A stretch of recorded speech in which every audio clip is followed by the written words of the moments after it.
I welcome everyone who shall ever listen to this recording.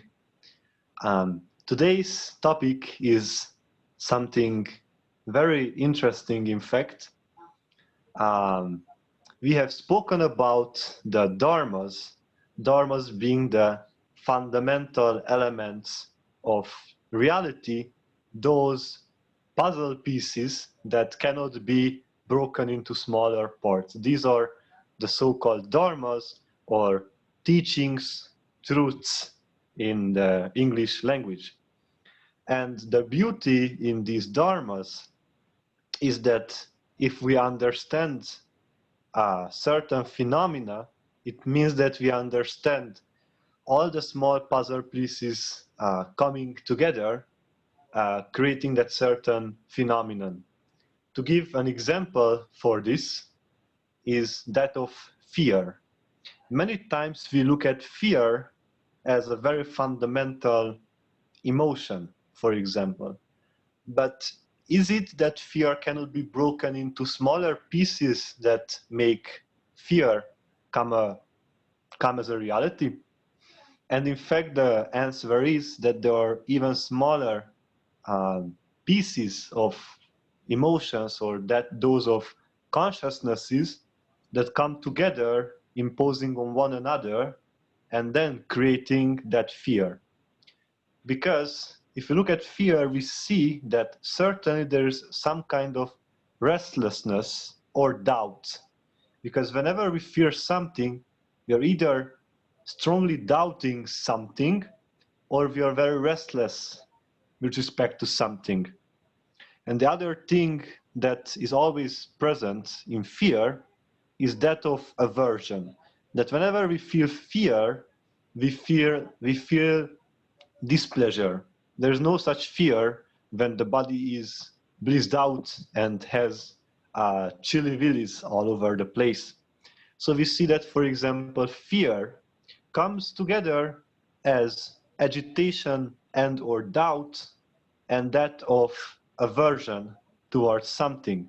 For example, we might fear a possible happening within our life, which means that we are agitated and or we have doubts about the possibility, and we have aversion to that certain happening, which means that fear by no means is an elementary happening. It can be broken into at least these two elementary happenings, because in fact agitation cannot be broken into even smaller parts.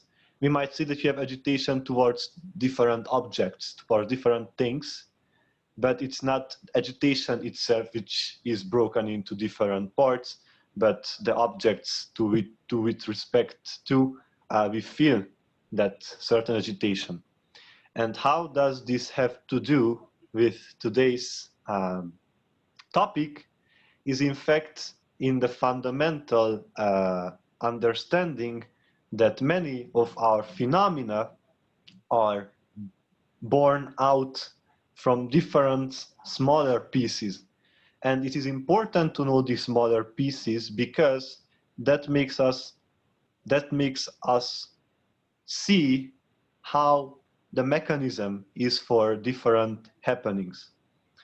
And let us just really start with the first example, because today's topic is contradictory reality. In fact, realities are not contradictory because we can understand them and we can have a right understanding. But the reason why we gave this title to the speech is because at the first sight, when certain things are proven, we shall see what are these certain things. It seems like contradictory. And for example, as some great masters have said, this world is neither real nor unreal nor both. And this, at the very first moment, seems as a big contradictory, like how come? It's either like this or like that. It cannot be undefined like this. And we shall see, in fact, that this is not an idea out of the blue that they say such things, but we have to have the right understanding to see what is really meant by neither real nor unreal nor both. And they say that, for example, this word is undescribable. And we shall see why is this so, and why does this make, in fact, so much sense.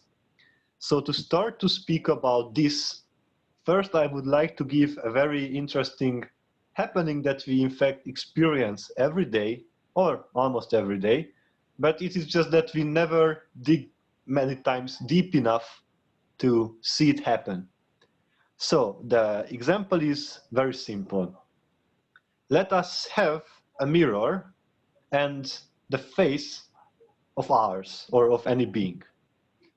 And then this being looks into the mirror. And then obviously what happens is that there is a reflection. The being sees its own face. We see our face in the mirror. And right now, let us try to discuss the nature of the reflection, that picture that we see in the mirror. By nature, we mean to whom does it belong? What is the dependence of it?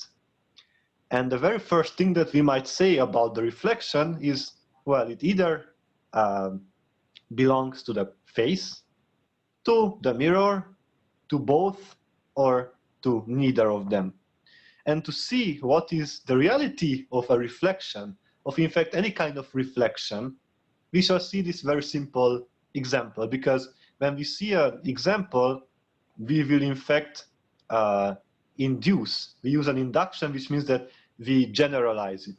So if the reflection belongs to the mirror, it means that if I remove the face, you should still see the reflection, which doesn't happen. So it means that the reflection does not belong to the mirror. Then the other option might be that it belongs to the face. And maybe this seems more logical than that of the mirror.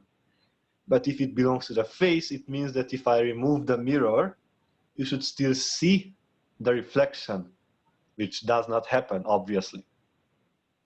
Okay, desperate we are, then we say it belongs to both.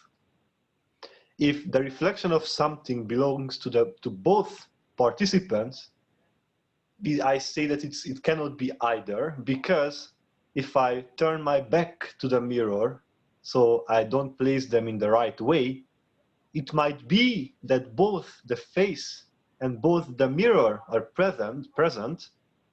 I still don't see the reflection of the face if I place them in the wrong way, of course. So it cannot belong to both either.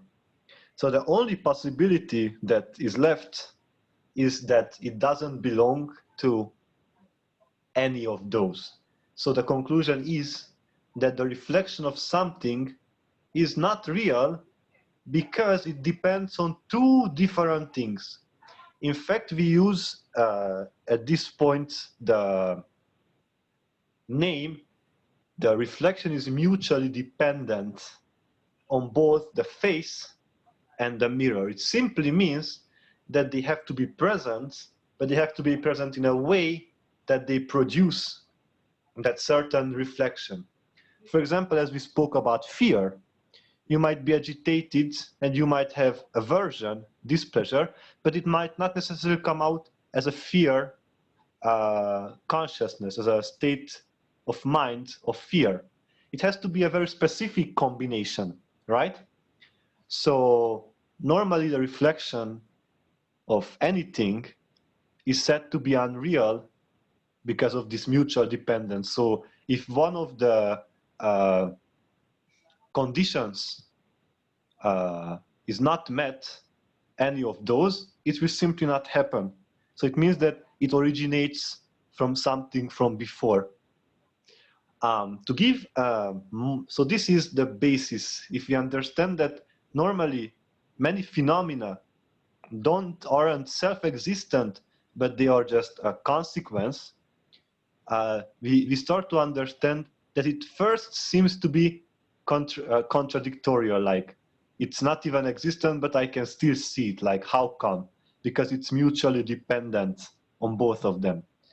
But to give another example, which is even more real in our lives, is that of desires. So if we speak about desires, there are two things that have to be taken into account. So if there's a desire, certainly there is an object that is the object of the desire, and there are the five senses. And the mind as well can be, of course, because even in the mind there can be desire without any kind of any of the five senses. So the question is whether desires belong to the five senses, if they are in the five senses, or these desires are in the objects themselves. And of course, the most logical conclusion or thought that we might have is that obviously, well, the desires are in the senses. Let us check this. Let's say that there is no kind of object in front of us which could be desired, neither within our sight, nor in our mental, nor in our mind. So if we don't have any kind of object imagined or seen or experienced in any way, the five senses can still be there, but there will be no desire. For example, you might love a certain food, but if you don't think of it or you don't see it, you still see it and you can still see and you can still think, but as long as there is no object that you can perceive, there is no desire. So apparently our desires aren't in the five senses. Now, we might think that, okay, if not the five senses, then obviously the object itself. If it's in the object itself, it should mean two things. One, all the beings on the planet should have the desire for that certain object. If the object itself has a desire in it, it means that all the beings should have a desire towards that object, which is not too obvious because people have preferences, for example. But the other thing is that if there's an object, but there's no being perceiving it, there's no desire again. So if there's just a simple object sitting there, it doesn't create any kind of desire. So it's not in the object. The next can be to say, well, then it is in both. And again, we will say no, it is not even in both, because you may have a desirable object that you may really desire, and there can be the five senses. But for example, let's say that you really love a certain food, and let's say that you eat so much from that food, you're very oversaturated. So the object is there, your five senses are there, but you no longer have the desire because you have burnt that desire for the moment. Or it can also be that you simply just look at an object and you see the object, but you simply don't have any kind of desire towards it. So it means that it's neither in the senses, nor in the object itself, nor both. So the only possibility left is to say that it is in neither of them. Then the question may arise, how can we still experience desires? And the answer is that, again, they are mutually dependent. That you have to have a certain sense in a way and the object in a way so that they come together, and when they impose on one another, then you will have the desire. So it's very interesting, in fact, that this is somehow already contradictory. It's like, it's logical, but for the mind at the very first sight, it's a powerful realization to see that, in fact, our desires are not something fundamental. Because many times we look at our desires and all these things as very fundamental happenings within us. But we right now see that these are not fundamental, these are not elementary, these are not the building blocks of human experiences, because they come as two absolutely different things, these being the senses and the objects, And when they meet in a very specific way, then the desire might arise. So this is the contradictory that we speak about. Right now, to give yet another example, because these things can be seen from examples that we encounter day and night. Another one that we would like to speak about is that of discrimination and words. Now, what do we mean by this?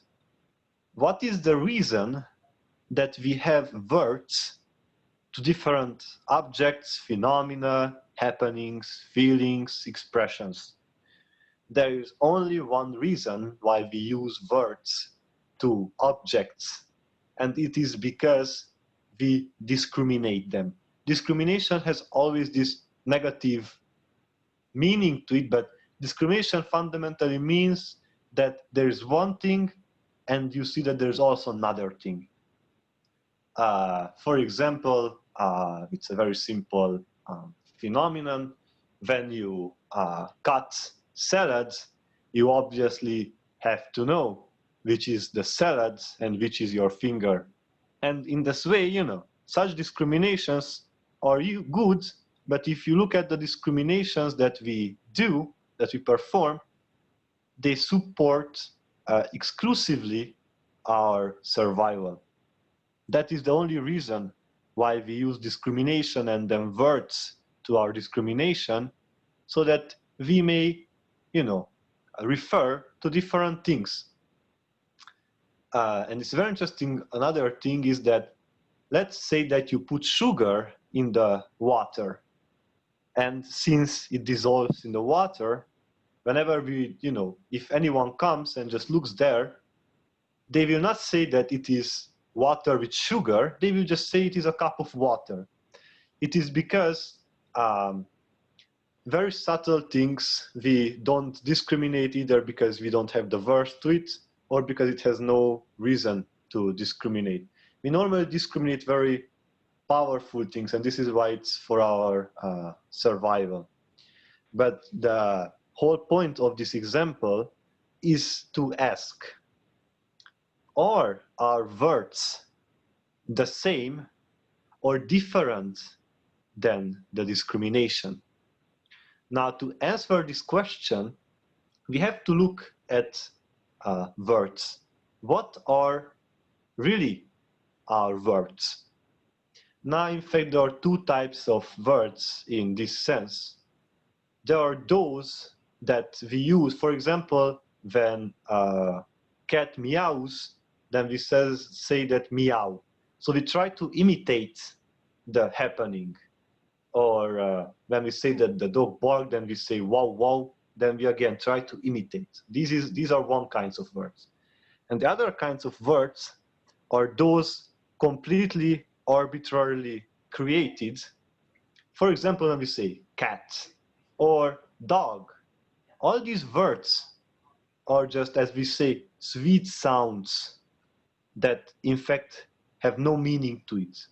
That in fact our words do not describe reality. And what is meant by this is simply that whenever we use a word to an object, a dog, a cat, a thunder, a man, a woman, we never speak about reality itself. We always refer to reality.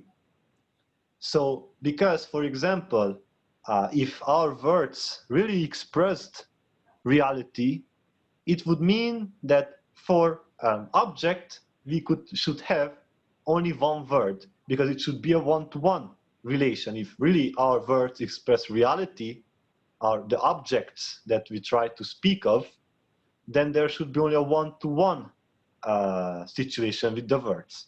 And there are two reasons why this is disproved. Number one, we have many languages which apparently express the same objects, but with two different words. So it obviously means that words do not express that thing, because we have several words to one thing. And the other one is that of synonyms, that we have different words within the same language, expressing the same thing. So it means that our words do not describe reality because they are really arbitrary words. Even when we imitate certain sounds, those are also arbitrary because we put them together with our best understanding. It's very important to understand that whenever we say dog, we refer to that object, for example. And the reason why we understand each other is because we have the same reference, because we use the same codes, we might say, that we have always a mental object connected to our words, and this is why they make sense. For example, if you listen to a different language that you have never heard ever in your life, what you will hear is a sweet chain of sweet sounds. This is what you will see. You won't even realize there is the end of a word and the beginning of another, which means that you cannot even discriminate the objects that are spoken of. It will be just a continuous flow of sounds. It will not make sense for you. And then actually we see the reality of things, that because you cannot connect a mental object, a thing, a thought, or an object that you can visualize, it doesn't make sense, right? Because whenever I say dog, we have this understanding what we refer to, but it is important to understand that our words do not express reality, they make reference to reality. And you might ask, what is the whole point of this discussion? I mean, what does it help me? And in fact, there are two ways that it helps. Number one is that of connected to the feathers that we have spoken about. For example, identities. What our identities are most of the times are words that we speak. I am this. I am American. I am European. I like these. I don't like those. And when we speak about them, we feel that they are very real things. But when we realize that we always just refer to reality, so no word has ever touched reality. It is always like sailing smooth on the surface, but it never really touches the phenomena themselves.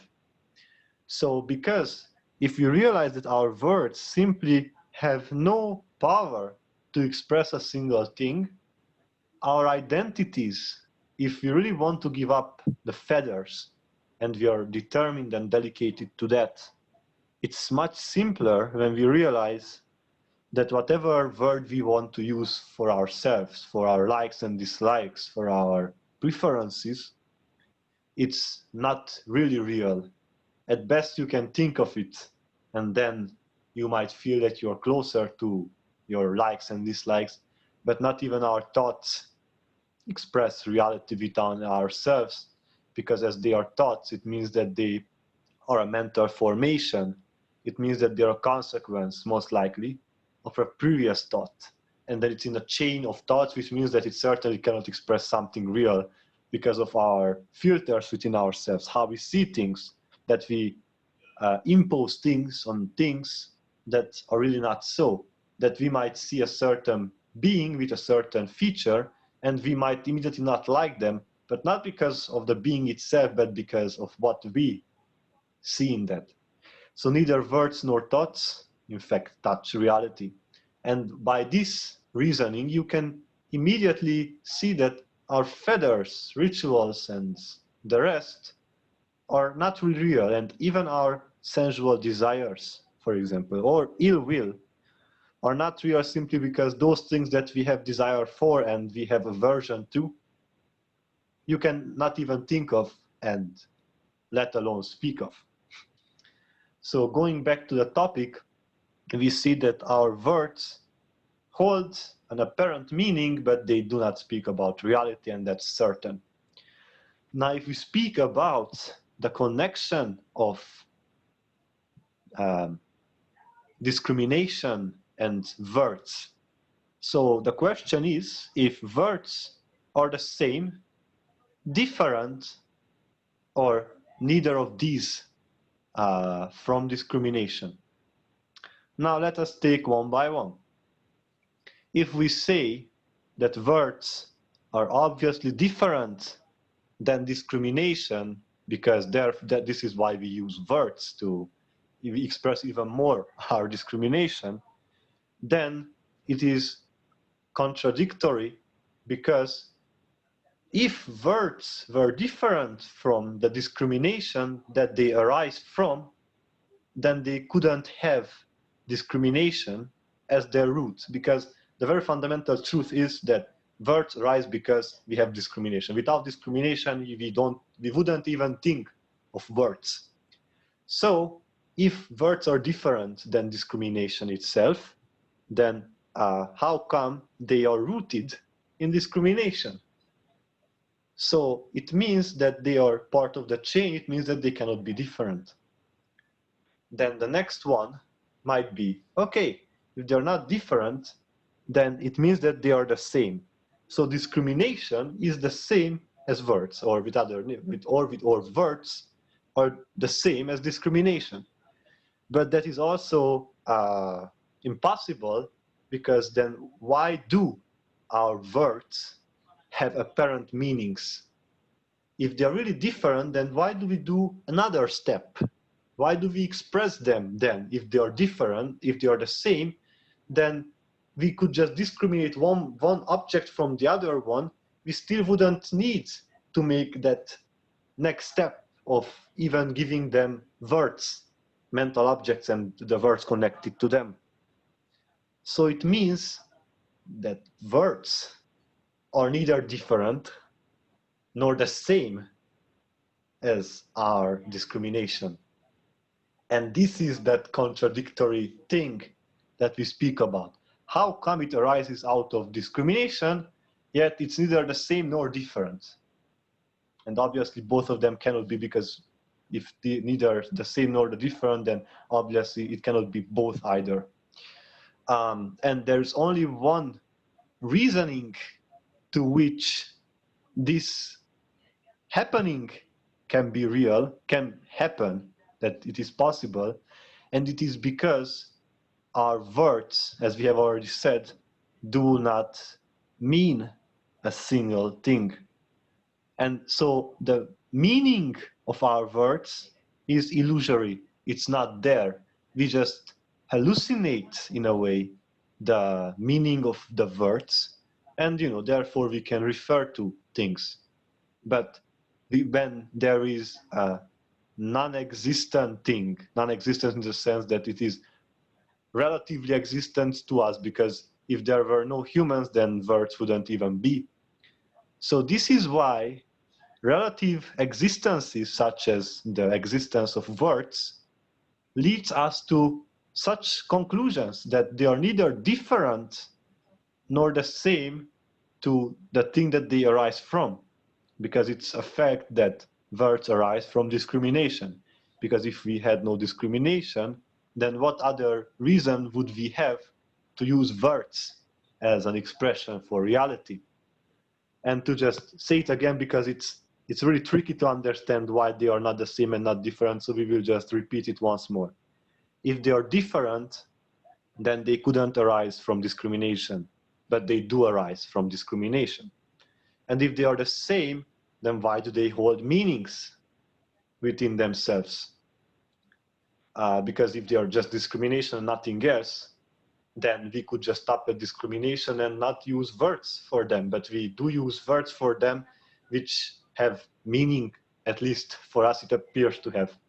And when this can happen only when there is a thing that is ultimately not there, that we can have such conclusions about them, that they are neither real nor unreal. It's like, then what are they?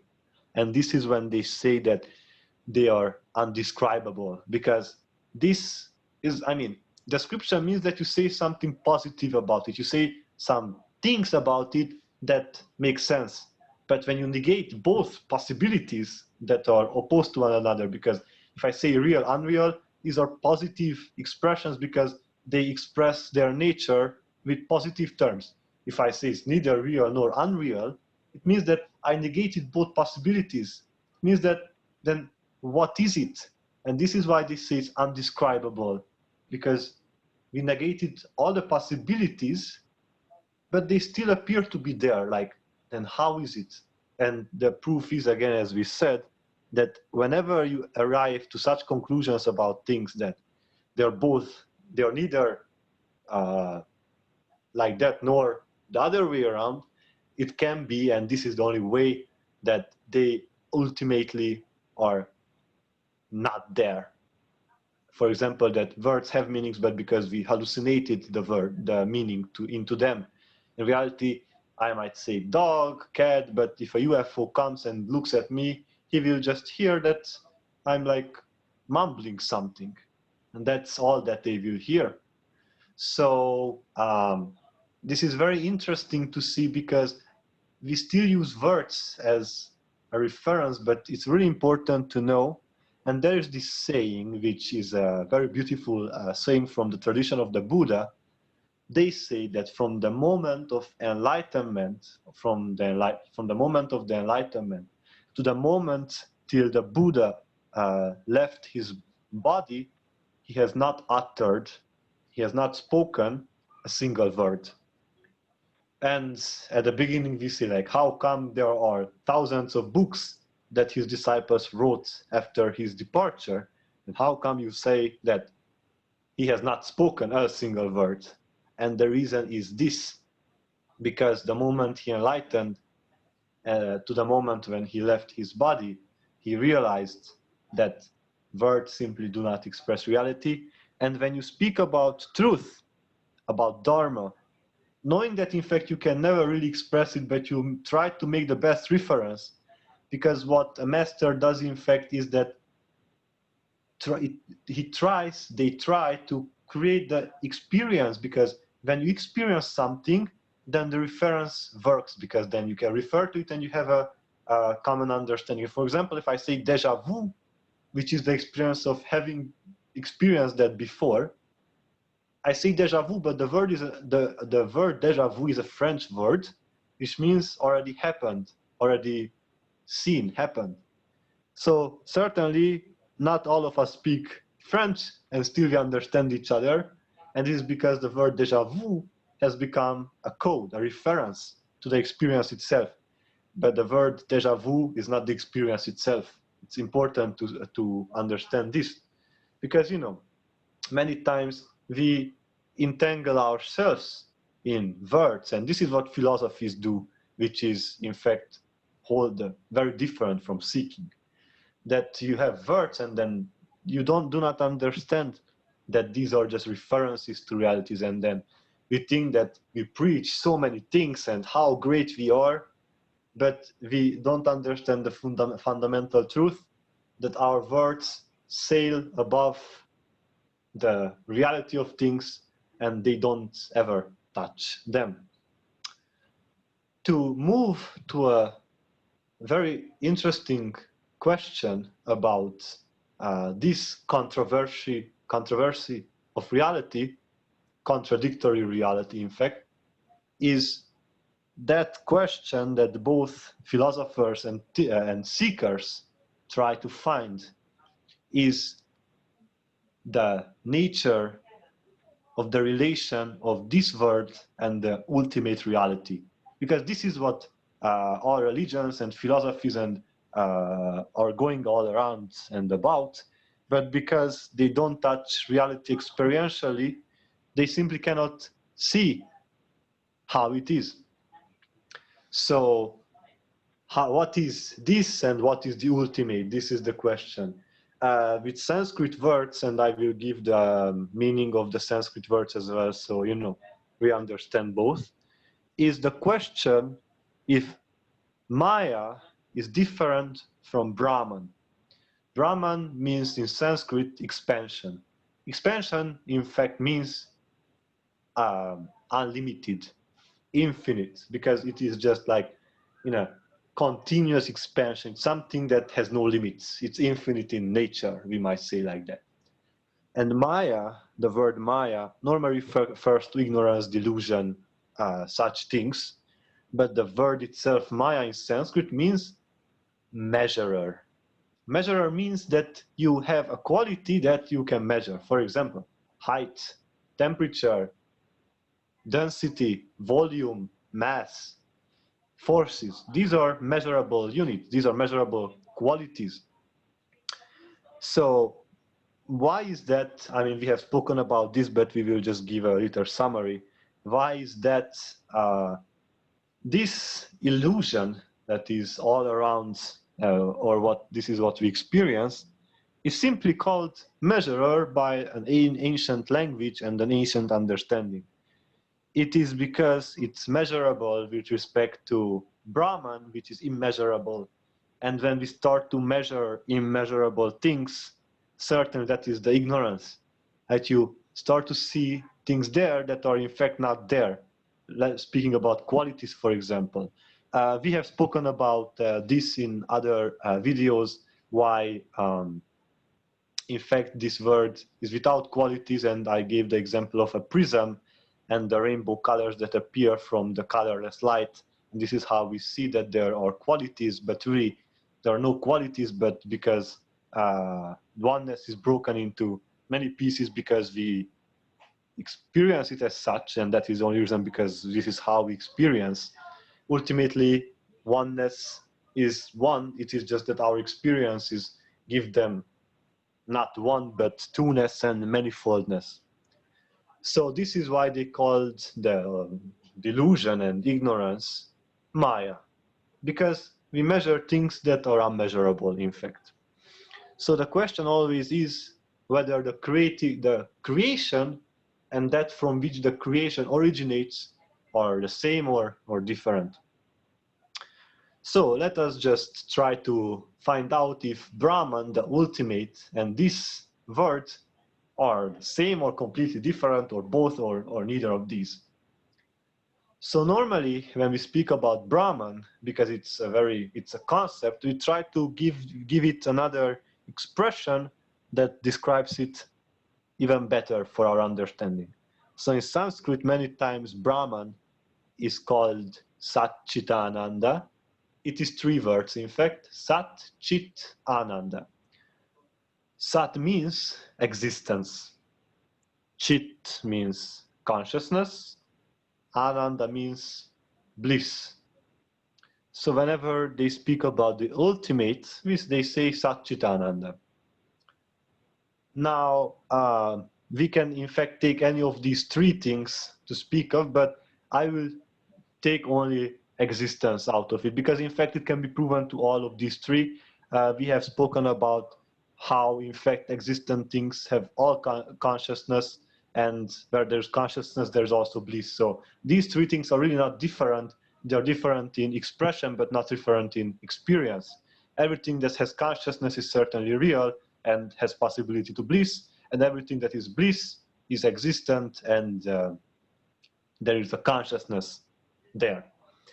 So if you speak about existence as such, as the ultimate being, existence, existence without impurities, just infinite existence. If we speak about it like this, do beings experience themselves as existent? I mean, just look at what you feel right now. Do you feel that you are existence or non-existence? And obviously the answer is that we feel ourselves as existent. We just feel that we are. This is the how we can put it into words. We experience that we are, and that we experience that objects are, and that things are around us and within and without us.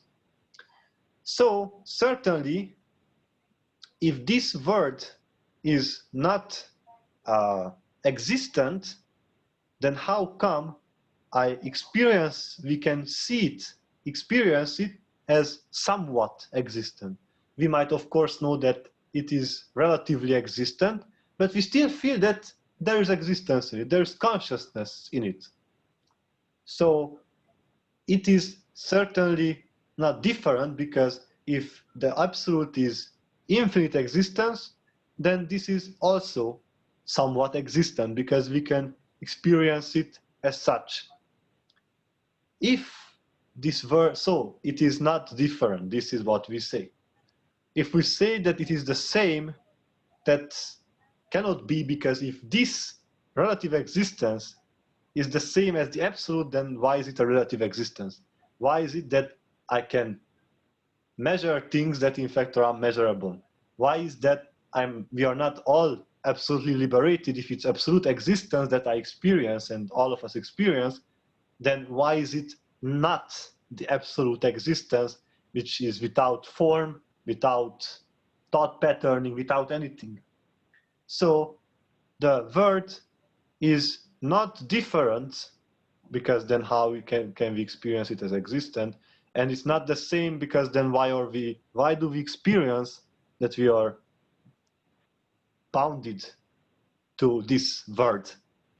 So what we see is that this word is neither different nor the same as the ultimate.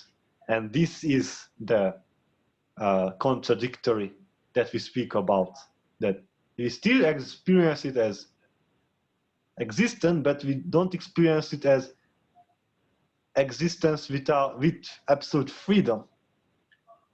And this is that contradictory experience that we see about this, like, okay, then what is it? And then the great Shankaracharya said that this word ultimately is undescribable. And we can use the word, if we really want to try to express it, is because this is like a dream. This is like something that, for example, when we dream, it is so real. We fight, we run, we speak, we cry, we shout loud, and then we wake up and realize that, has it really been there? And because its substance is so gone, it's like it wasn't even there. When we don't witness the dream, aka when we don't remind ourselves about it, it doesn't exist. That is the reality. We don't know if it existed or not. Only when we witness it, we can say that it had an apparent existence. But ultimately, if you don't witness it, it doesn't exist. And this is true for all the things in this world. When we don't witness or observe at least something, for us it does not exist. When we don't witness sadness, it does not exist for us. If we don't witness joy, it doesn't exist for us. So whatever we can observe, that is what exists for us. Whatever we can experience is what exists for us. Nothing else exists for us. Unless we touched it, or we touched it in any kind of sense, we can say that it has some existence to it. But if we don't witness it, for example, when we go to sleep, do we witness this word that we are speaking in right now? No. This word ceases to exist. When we dream, even when we close our eyes, this word ceases to exist, because we just hear some sounds and we might touch some objects and then we have impressions. But as we don't observe it in the direct meaning of the word, it really doesn't exist for us. It just ceases to exist. So ultimately, we might say that things that have really never been there cannot be described as real or unreal, existent or non-existent. Something that has never been there cannot be said to be unexistent, because unexistent is something that is with respect to something existent. Like, if something really doesn't exist, how can we say that it is non-existent? How does it even arise within our minds that it is unexistent? This is the point, that this is like a dream, and this is why they always speak about this world as a dream. That if you observe it, then it's very real. When you cut all the 5 sense doors and all the experiences and observe the consciousnesses through which you can observe it, it simply doesn't exist for you. So what kind of reality is which just ceases if you don't care about it, and arises when you care about it? And this is when they say it's relatively existence, that it is existent, but it is not really existent. So some people try to defeat, for example, what Shankara said about the undescribable reality by saying that Krishna said that things that have existence will never enter in existence, and things that have never existed do not enter existence, and the wise know the difference between existent and non-existent. And yes, that is very true, that there are things that have always been, and there are things that have never been. And things that have never been, we just imagine that they were, and this is why they become relatively existent. For example, this word, because we continuously create this word, this is important to understand. We continuously create this word because we witness it for our experience. It is us who creates this word for ourselves. Nobody else does it for us. It is just here. For example, the Buddha said if there's a plane of existence, but there is no mind who is incarnated in it or who is observing that plane of existence, that plane of existence ceases to be. It won't be anymore.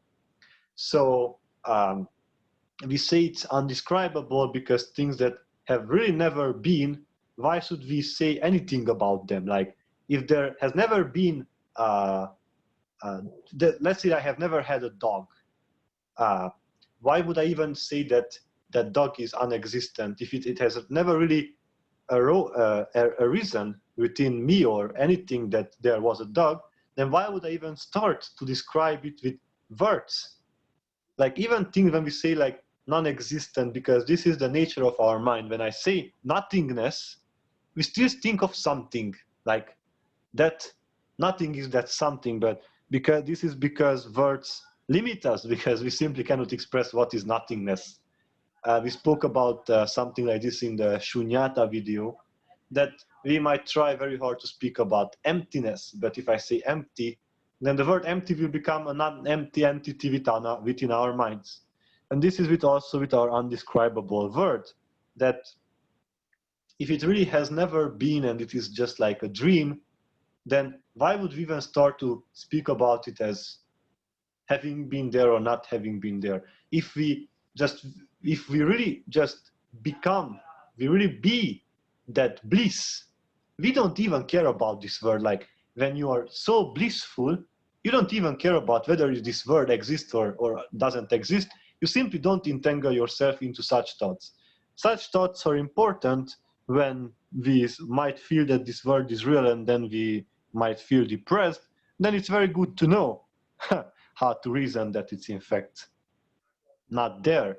And this is when they say that God alone exists. It's simply the understanding that all the dream states are ultimately not there. This is when they express that the ultimate is like a vast infinite ocean, and that even if on the vast ocean there is a wave, let's speak about this wave as our words, the created word, these waves do not move if there's an infinite ocean. Just because a wave appears, because it's infinite, it's like it has no time. When the wave appears, it's like at the same time it ceases to exist. And you know, when something ceases to exist, then we might even think like, was it even really there?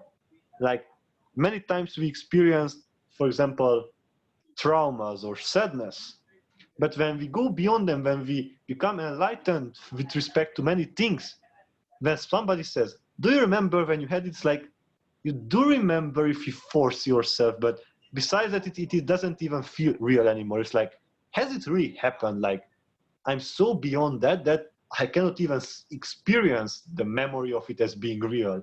So when we cannot even observe it as real, then why would we speak about it as real or unreal? Let it be undescribable. It is simply that it was just a wave on the vast ocean, and when the wave merges back into the ocean, why would we try to describe something that really hasn't ever been there? And this is when they say that, you know, this word, like the absolute being the colorless light of our example metaphor, was incident on a prism, which can be the mind, and then many colors appear. The colors of the rainbow also appear on the sky because the sunlight, which is colorless, is incident on the droplets of water in the atmosphere. And the droplets of the water are like a prism, a physical prism, and then they break the light into the colors, into all possible colors. So, you know, we might say that the rainbow is really there, but as long as there is no prism or light, we cannot tell. And this is the same with this word. This seems to be there as long as there's a mind that can break the light, the oneness, into many pieces. But besides that, if there is no mind that really breaks, there is no being that really breaks that ultimate unbreakable unity into many pieces, how can we even say that it's there as many things rather than just no thing or oneness? We can use both words to describe this. So to make a conclusion about today's speech, again, this is not contradictory, because contradictory is in the sense that it might not make sense, in fact. But we see that, in fact, it is coming from the nature of reflections. And even this word is a reflection of the ultimate reality. It's like if you see the moon or the sun in a water body, like in a river or in a sea, in the ocean, you might say that the river is there. But if I throw a piece of rock into the water, it starts to wave. And you see as if the sun started to wave as well. But it's not the truth, because it is dependent on the body on which is reflected on. And this is why it's relative, because it depends on the certain mind, for example, that reflects the relative existence and then experiences itself as being in the relative existence. So the conclusion is that the reflections of any things are ultimately not real, because they are dependent on one or two or several other things, and therefore they cannot be said to be real, because they always change, and then we don't term it as real or unreal. It is important to use these words, real or unreal, as long as they are, for example, traumas within us, and then we have to realize that they are unreal. But when we go beyond them, we don't even care anymore. So discrimination is also important, as long as we need to, for example, function in the world. Some kind of discrimination we might still do, when we, even enlightened beings, might do some discrimination just because they want to stay a bit more in the body. Because if you really remove all the discrimination from the world, they say that if you attain that state, Nirvikalpa Samadhi, and you stay for 24 days in that stage, you will simply just leave your body. So, you know, even enlightened beings sometimes do this, not discrimination, just mental discrimination knowingly, so that they may stay more, for example. But the problem is that we don't do it consciously. We do it because this is how it seems logical. But right now we see that it is not logical, because if we do this, we enter contradictions, controversies, like it's neither real nor unreal. It's like, oh, okay. So this is important, because if we understand these puzzle pieces and these four examples, the one was with the reflection of the face, then the other one was with the desires, the third one was with the discrimination and the words, and then the fourth one was this of the ultimate and the relative existence and their relation to one another. So, you know, these words, again, like real, unreal, existent, unexistent, of course, we may say that ultimately this word is unexistent, because it's like it will just fade. But, you know, we have to say, if it's ultimately unexistent, then relatively, how can it still arise as an experience? And then it's because it's a reflection, and then we know that reflections are neither the same nor different. And, you know, this is the reason why we say it's undescribable, because even though it's not real, it still appears to be real. And there has to be a reasoning to how can this possibly be? Like, if there is the absolute nothingness, the emptiness, Sunyata, then out of the nothingness, how can just a something arise, like an object with form and name and boundaries? And we have to give some kind of reasoning to how such phenomena happen, because we see this phenomena like the creation of the world. If there was just a complete emptiness, then how come such a world just arises from it? And if we say it's undescribable, we understand that its nature is really empty. Even if it appears, it is still empty. And then we no longer need to, you know, get entangled into things like real, unreal. If you are just blissful, people who know the self and are the self and rejoice in the self do not simply need these words, because when you're blissful, does it matter if something real, unreal? The bliss that you experience is the only real thing that can be experienced, besides existence and consciousness that are not different from bliss. So at that point, you don't even care about such, you know, thoughts. This is simply for analyzing reality, to know what is the path towards bliss. Because when you arrive to the goal, you don't really care what happens on the path. But on the path, we have to analyze our experiences so that we know how they arise, what are the roots of theirs, and what are the causes of theirs. And this is why we analyze, for example, desires in such a way, because when we realize, for example, that our desires are really not there as something powerful, it's also simpler, easier to let them go, because we realize that, well, it's not in me, it's not in the object, then I have nothing to do with that object, then why should I have a desire? And the same is with ill will, that my idea of something, and in fact, ill will is not in the object that we hate. It is within the mind that we reflect to that object. And again, our aversion towards hostility and even annoyance is within the mind. The object itself has never had any kind of annoyance or aversion. It is that we reflect our experience towards another object. And then we think that that is the object that makes us feel annoyed or have aversion or hate or any kind of manifestation of ill will.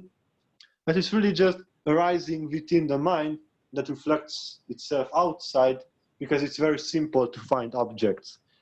This is why, for example, Shiva said at some point that whenever passion or aversion arises to a person, or in fact it can be a happening or an object, do not impose that experience to the person in question, but just stay centered. It simply means that even if you are burning in wrath, you can burn in wrath not because of an object and just put it in the object, but just by itself. And if you know, this is the beauty of human emotions. Even though they are not so real, they can transcend our experience, because if you are in wrath, very powerful wrath, but not because of an object happening, being or anything, just because, then you say that you can attain enlightenment if you intensify that wrath, and you just stay like that for a day, you will get much closer to enlightenment, because you don't start to reflect things. Because the problem with reflections is that at the beginning we might know that it's a reflection, but if we get entangled a lot in them, then we start to forget that it's a reflection. So, for example, we spoke about this when the sun is reflected in the ocean, and then we obviously know that this is a reflection. But this is just an example. Like many times we think that the ultimate can be known out of scriptures, which the fact is that nobody has ever got enlightened through reading scriptures. Because the scriptures are what? Those are just the reflections of stories. That is what they are. And because they are reflection, we think that, it is a reflection, it means that it's the thing itself. And we think that, the scripture, and that it means so much. But they can give you a reference, they can give you some kind of direction. For example, speaking of the reflection of the ultimate in scriptures, the great Shankara said that if somebody doesn't know the ultimate reality, reading scriptures is fruitless because you don't know. If you know reality, then reading scriptures is also fruitless because you know by yourself, then there is no need for scriptures.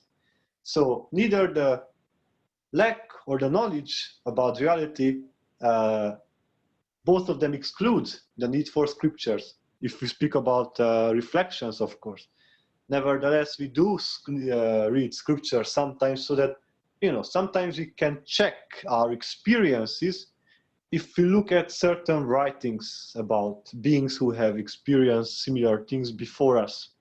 But again, we should not try to find the thing itself in the reflection, because again, a rock is thrown and then the reflection becomes completely distorted.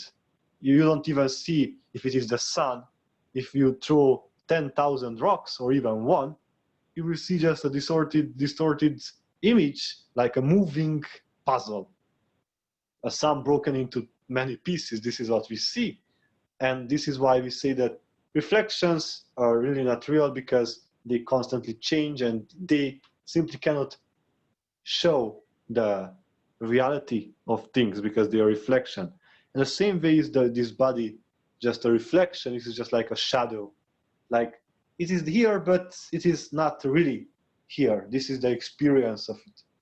So with this, I would conclude the speaks. Now, if there's any kind of question that anyone would like to ask while still being recorded, then please.